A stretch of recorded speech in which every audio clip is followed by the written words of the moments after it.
আমি এখান থেকে গ্রামে যাব এবং ওই দিনই আবার চলে আসব, এক্ষেত্রে আমার নামাজ কি কসর করতে হবে?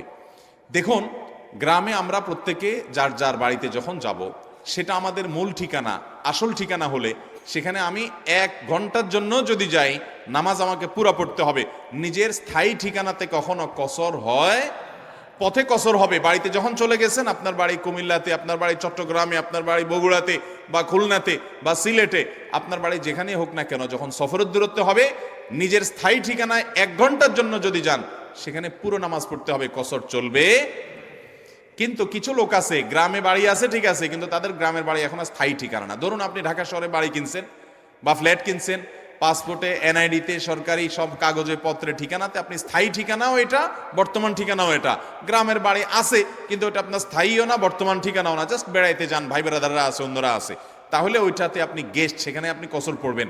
এবং এটা আপনার স্থায়ী এবং বর্তমান ঠিকানা হলে, অনেকে আছে বাড়িতে জমি জমা আছে, শুধুমাত্র থাকার ঘরবাড়িও নাই এবং ভাগযোগ হয়ে গেছে, সে শুধু গেস্ট হিসেবে যায়, ভাইদের মেহমান হয়ে যায়, তাহলে সে কসর পড়বে।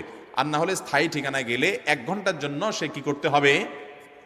পুরো নামাজ পড়তে হবে, যদি স্থায়ী ঠিকানা হয় তার গ্রাম।